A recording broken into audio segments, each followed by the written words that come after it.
شهر رمضان الذي أنزل فيه القرآن هدى للناس وبينات من الهدى والفرقان،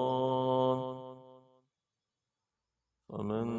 شهد منكم الشهر فليصم،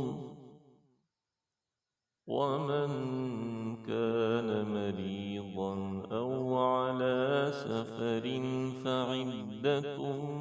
من أيام أخر، يريد الله بكم اليسر ولا يريد بكم العسر، ولتكملوا العدة ولتكبروا الله على ما هداكم ولعلكم تشكرون.